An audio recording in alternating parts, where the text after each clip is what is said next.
Hello student, आज हम electricity का नेक्स्ट टॉपिक डिस्कस करेंगे। टॉपिक का नाम है फैक्टर अफेक्टिंग ऑफ रेजिस्टेंस और resistivity. So let's start.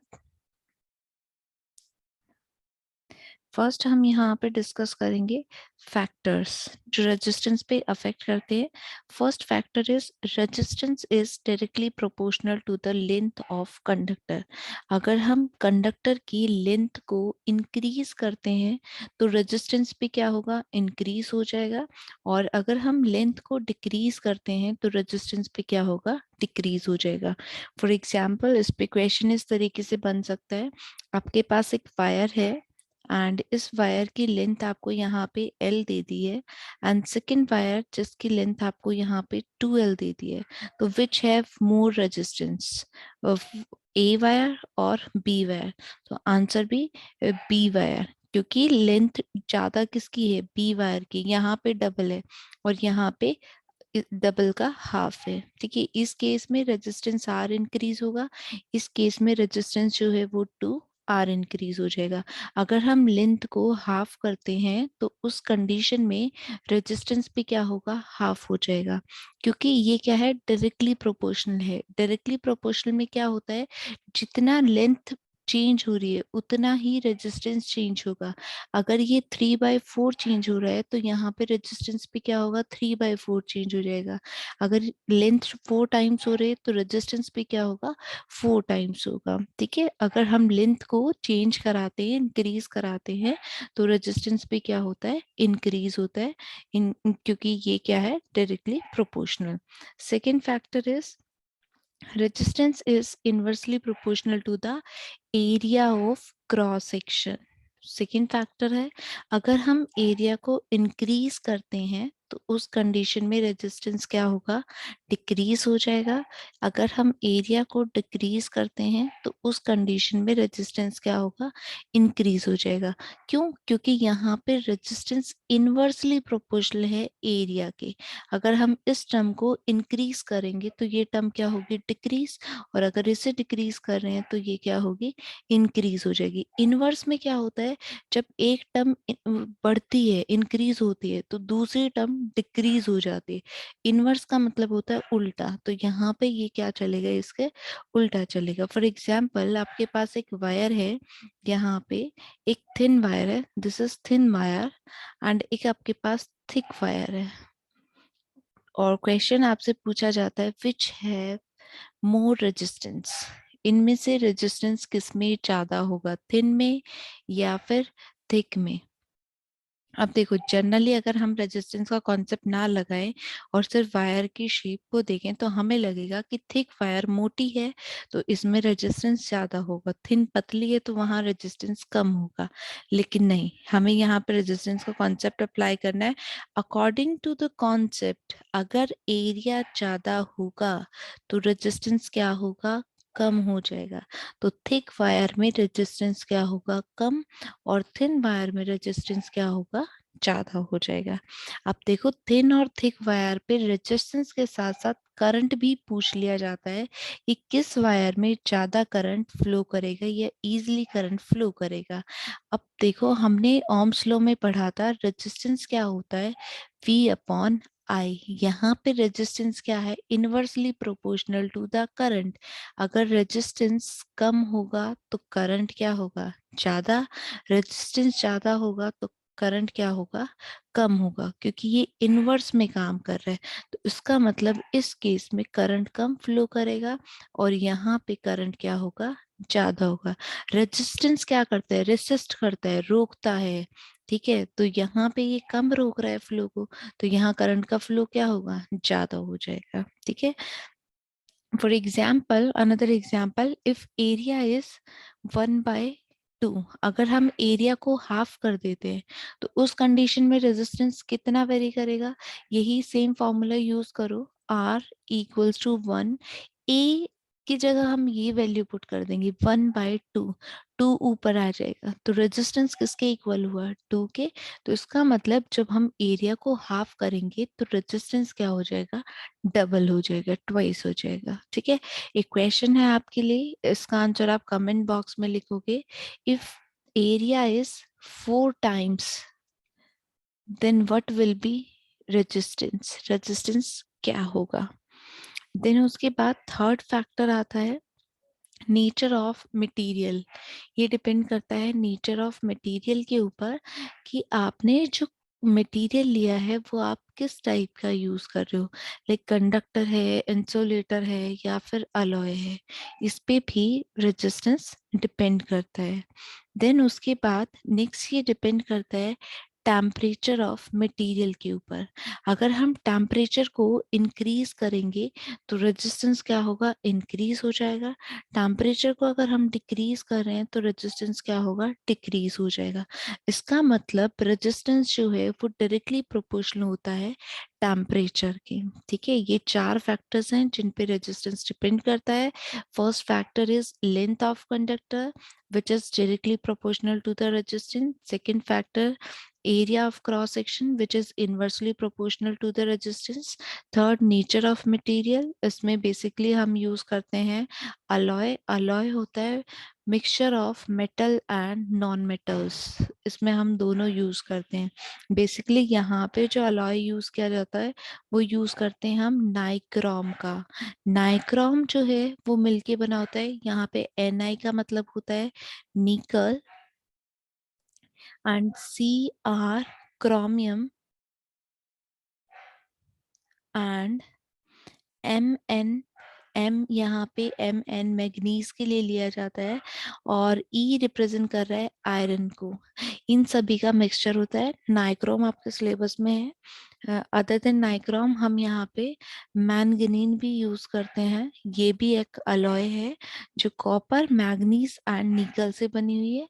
Other than हम यूज करते हैं कांस्टेंट, ये जो है वो कॉपर और निकल से मिलके बनी हुई है। ठीक है, बेसिकली जो क्वेश्चन आपका होगा वो नाइक्रोम पे ही बेस्ड होगा। And fourth factor is temperature of material.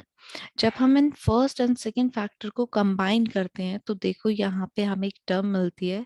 First factor में था resistance is directly proportional to the length of conductor, and second में था inversely proportional to the area of cross section.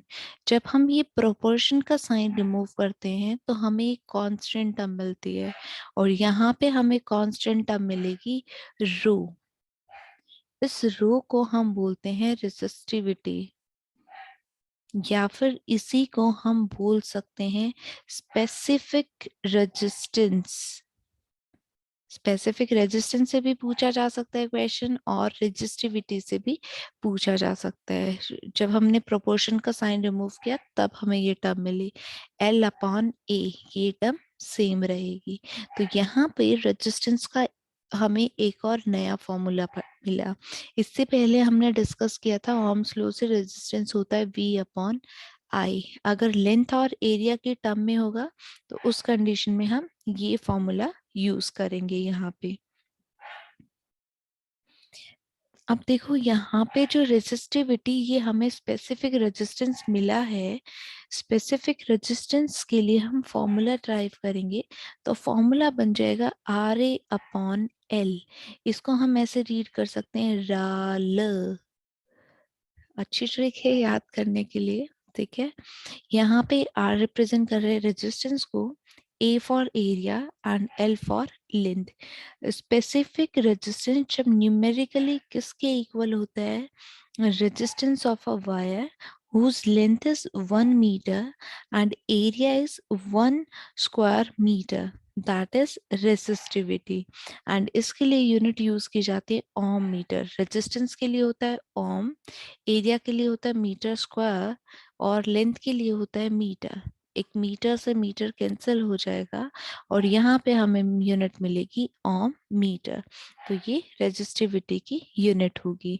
Resistivity अगर हम बात करें कंडक्टर्स की तो कंडक्टर की सबसे कम होती है, देन उसके बाद अलॉय की कंडक्टर से ज्यादा होती है, एंड इंसुलेटर की रेजिस्टिविटी सबसे ज्यादा होती है। तो यहाँ पे कॉन्सेप्ट हमारा बनता है रेजिस्टिविटी का। अब देखो क्वेश्चंस अगर आपको दिए हुए हैं इस पे, तो यहाँ पे हो सकता है क्वेश्चन में आपको डायरेक्ट एरिया ना गिवन हो, तो उस कंडीशन में आपको यहाँ पे मिलेगा रेडियस। और वायर का जो टॉप होता है वो सर्कुलर फॉर्म में होता है, और सर्कल के लिए हम फॉर्मूला यूज करते हैं पाई आर स्क्वायर। अगर आपको रेडियस डायरेक्ट नहीं दिया हुआ है क्वेश्चन में, तो डायमीटर होगा। डायमीटर का हम क्या करेंगे, हाफ कर लेंगे, तो हमें वहां से रेडियस मिल जाएगा। जब आप क्वेश्चंस करोगे तो क्वेश्चंस में न्यूमेरिकल में एक चीज का आपको ध्यान रखना है। सबसे पहले जो भी आपको टर्म्स दी हुई हैं वो स्टैंडर्ड सिस्टम में है या नहीं है। अगर वो स्टैंडर्ड सिस्टम में नहीं है तो आप उसको स्टैंडर्ड सिस्टम में कन्वर्ट करोगे, देन उसके बाद आप फॉर्मूला के अंदर उसे अप्लाई करोगे। फॉर एग्जाम्पल अगर आपको रेडियस दे दिया है 3 मिलीमीटर, तो मिली जो मीटर जो है वो स्टैंडर्ड यूनिट नहीं है, डिस्टेंस को हम मेजर करते हैं मीटर में, तो पहले इसको हम कन्वर्ट करेंगे मीटर में। तो यहाँ हम यूज करेंगे 3 × 10⁻³ मीटर। अगर आप डायरेक्ट इसमें सॉल्व कर देते हो, लेंथ आपको मीटर में दिया हुआ है, रेजिस्टेंस आपको ओम में दिया हुआ है, तो उस केस में आंसर आपका करेक्ट नहीं होगा। आई होप यहाँ तक आपको क्लियर हो गया होगा। अभी चलो क्वेश्चंस करते हैं इस पे।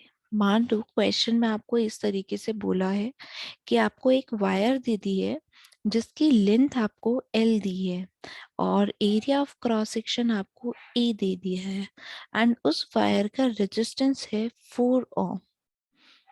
ये एक आपको वायर दी है जिसकी लेंथ L है, area of cross section A है, एंड रेजिस्टेंस 4 ओम है। और आपको सेम मटेरियल की एक और वायर दे दी है जिसकी लेंथ हो गई है यहाँ पे L/2 और एरिया हो गया है डबल। तो what would be the resistance of this wire, इस वायर का रेजिस्टेंस क्या होगा। इसको हमने कंसीडर कर लिया, ये फर्स्ट वायर है and this is second wire. ठीक है, दोनों का मटेरियल यहाँ पे सेम है, तो यहाँ पे हम फॉर्मूला यूज करेंगे R = ρL/A। ये फॉर्मूला हमें यूज करना है for both the conditions. First condition के लिए अप्लाई करेंगे, रेजिस्टेंस यहाँ पे 4 है, ठीक है, रेजिस्टिविटी कांस्टेंट है तो इसको रो ही रखेंगे, लेंथ L दी हुई है और एरिया A है। तो ये फर्स्ट इक्वेशन हो गई। इन सेकंड केस रेजिस्टेंस हमें सॉल्व करना है, रेजिस्टिविटी कांस्टेंट रहेगी, लेंथ यहाँ पे आपको L/2 दे दी है और एरिया आपको 2A दे दिया है। तो जब इसको हम सॉल्व करके लिखेंगे तो यहाँ टर्म आ जाएगी ρL/4 and this is second equation. अब हम क्या करेंगे, फर्स्ट एंड सेकेंड को कंपेयर करेंगे। फर्स्ट एंड सेकेंड को जब आप कंपेयर करोगे तो आप इसको इस तरीके से लिख सकते हो, सेकेंड को डिवाइड कर दिए फर्स्ट से, तो यहाँ पे आ जाएगा left hand side r divided by 4 equals to ρL/4A, and यहाँ टर्म आ जाएगी A/ρL। रोएल से रोएल कैंसिल, ए से ए कैंसिल हो जाएगा। ठीक है, देन ये यहाँ पे 4 इधर चला जाएगा क्रॉस होके, तो यहाँ टर्म बचेगी 4/4। 4 से 4 कैंसिल, तो यहाँ हमें आंसर मिल जाएगा 1 ओम। तो इसका मतलब जो न्यू वायर है उसका रेजिस्टेंस यहाँ पे कितना होगा, 1 ओम हो जाएगा। ठीक है, इस तरीके से आप इस टाइप की क्वेश्चन सॉल्व कर सकते हो। आई होप ये लेक्चर आपको समझ आया होगा। अगर आपको कोई भी डाउट है तो आप कमेंट बॉक्स में लिख सकते हैं। Thank you for watching my video.